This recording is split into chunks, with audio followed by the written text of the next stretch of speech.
मवेशियों की देसी नस्लें प्राकृतिक खेती की नींव है। हम प्राकृतिक खेती करने के लिए देसी गाय के गोबर और मूत्र का इस्तेमाल करते हैं।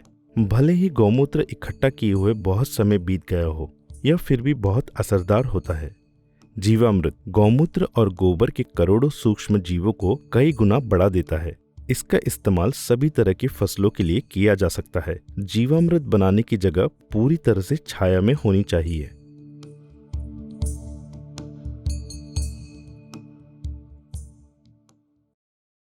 अब हम देखेंगे कि जीवामृत कैसे बनाया जाता है।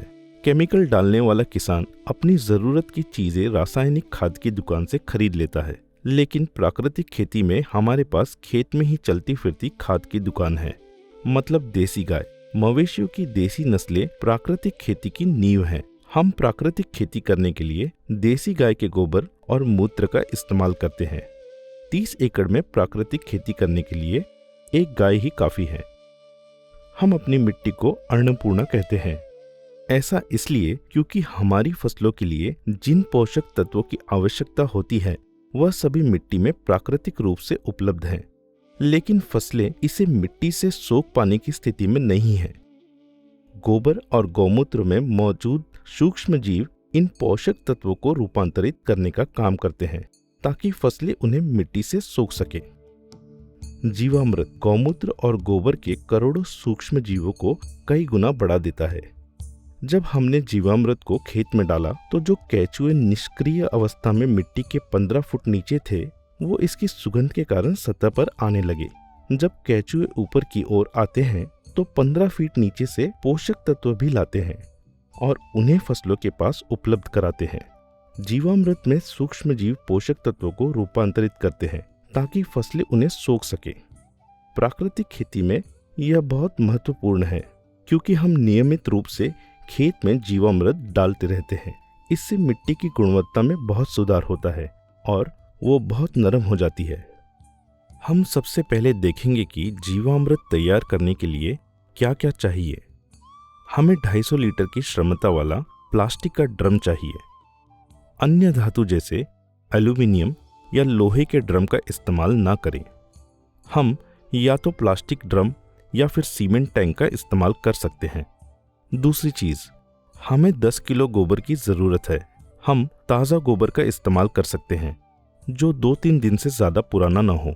हमें देसी गाय के गोबर का ही प्रयोग करना चाहिए। अगर हमारे पास बैल और गाय दोनों हों तो 50% गाय का गोबर और 50% बैल का गोबर मिलाकर इस्तेमाल किया जा सकता है।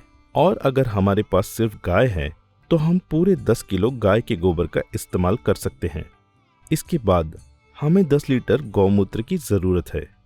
इसके बाद हमें केमिकल मुक्त 1 किलो गुड़ चाहिए, या फिर विकल्प के तौर पर हम मीठे फलों के पल्प का इस्तेमाल कर सकते हैं।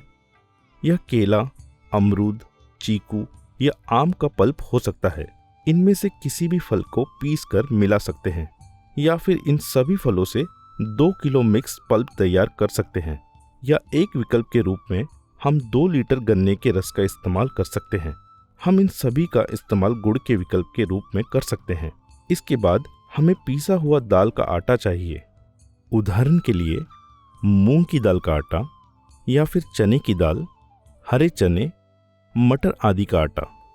हमें इनमें से कोई भी 1 किलो आटा लेना है। फिर हमें अपने खेत से मुट्ठी भर मिट्टी चाहिए।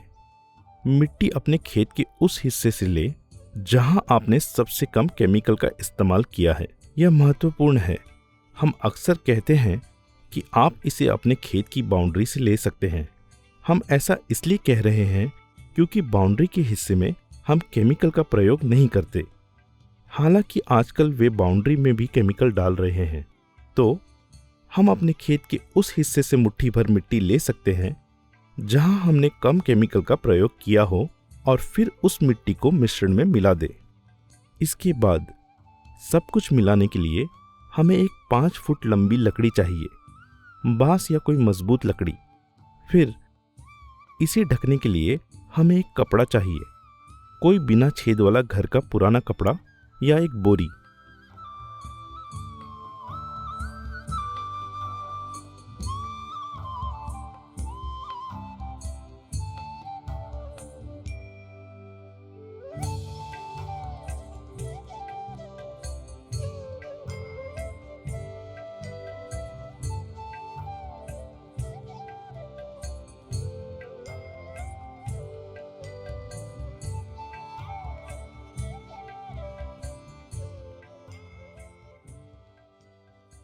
अब हम देखेंगे कि इसे कैसे तैयार किया जाता है।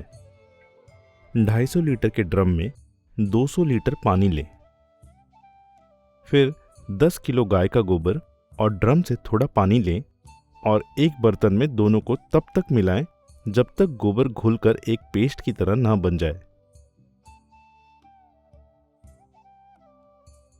यह गोबर से घास जैसी कुछ चीजों को हटाने के लिए किया जाता है।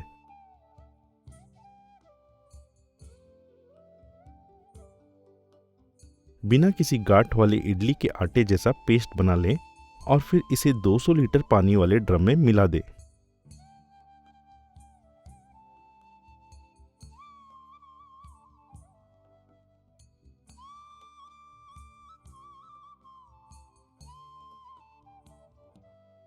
इसके बाद 5 से 10 लीटर गौमूत्र लें।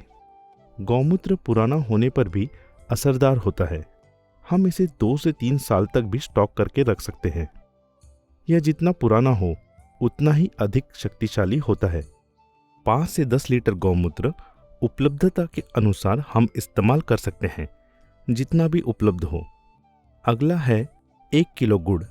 अगर यह एक बड़ा टुकड़ा है तो हम इसे घोलकर इस्तेमाल कर सकते हैं, या फिर हम फलों के मीठे पल्प का इस्तेमाल कर सकते हैं। हम पपीते के पल्प का भी इस्तेमाल कर सकते हैं।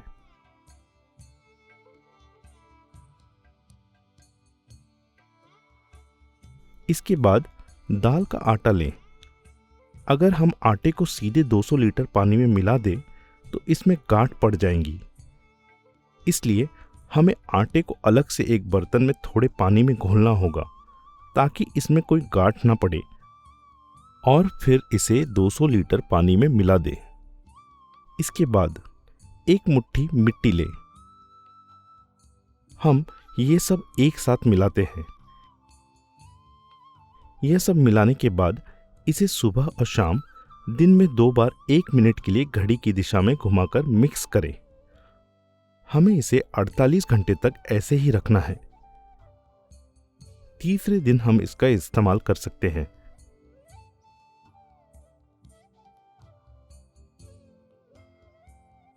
यह बहुत जरूरी है कि जिस जगह पर हम जीवामृत तैयार कर रहे हैं वहां पूरी तरह छाया हो।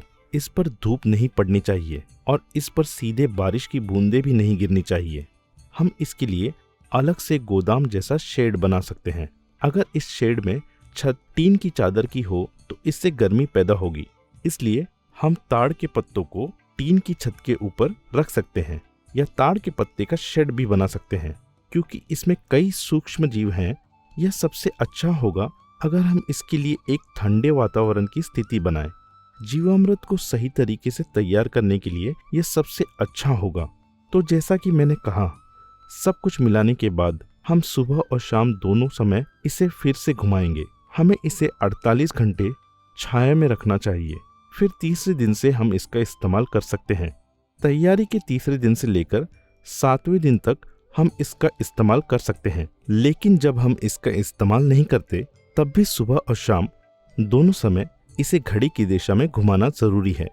हमें इसे कपड़े से ढककर रखना चाहिए। अगर हम कपड़े से नहीं ढकते हैं तो मक्खियां अंदर आ जाएंगी और अंडे दे देंगी, जिससे संभावना है कि जीवामृत में कीड़े पड़ जाएंगे और वह खराब हो सकता है। तो हमें इसे कपड़े से ढककर और बांध कर रखना चाहिए। आइए अब देखें कि इसका इस्तेमाल कैसे किया जा सकता है। हम सीधे जीवामृत छिड़क सकते हैं या फिर इसे सिंचाई के पानी में मिला सकते हैं। जब हम इसे सीधे छिड़कते हैं तो हम इसे सभी फसलों के लिए इस्तेमाल कर सकते हैं।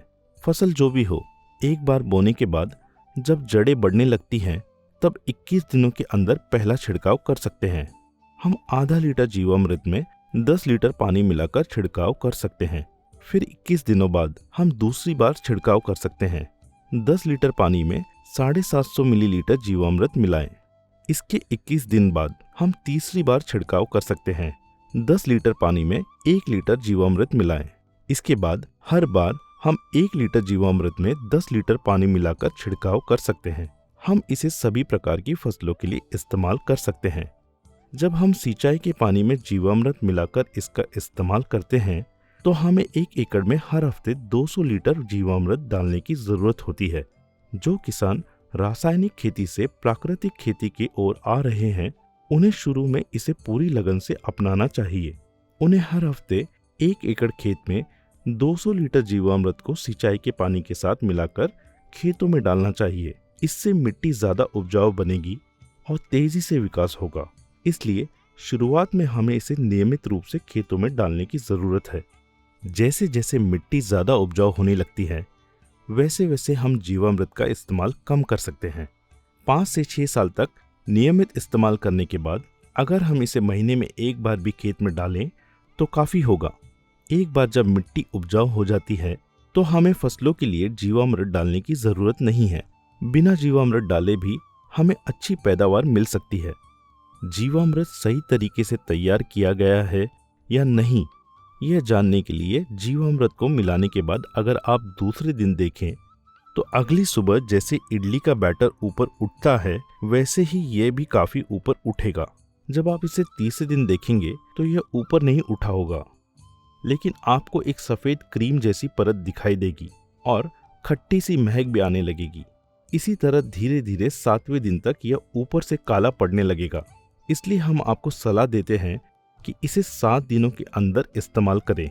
7वें दिन दुर्गंध आने लगेगी, तब हम अपने खेत में इस जीवामृत का इस्तेमाल नहीं कर सकते हैं। हमें इसे 7 दिन होने से पहले ही इस्तेमाल करना चाहिए।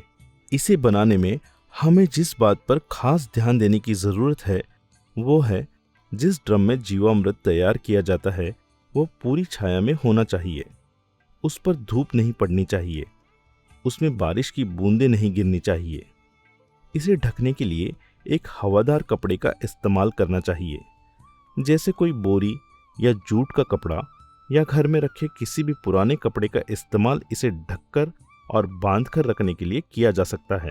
एक और ज़रूरी बात यह है कि हर बार जिस लकड़ी को जीवामृत मिलाने के लिए इस्तेमाल किया गया, उसे इस्तेमाल करने के बाद अच्छी तरह से साफ कर लेना चाहिए।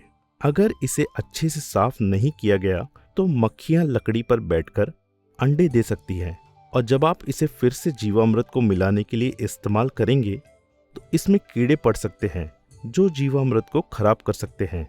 इन सभी बातों पर ध्यान देना जरूरी है। बिना जहर वाले भोजन और रोग मुक्त जीवन के लिए प्राकृतिक खेती एक समाधान है।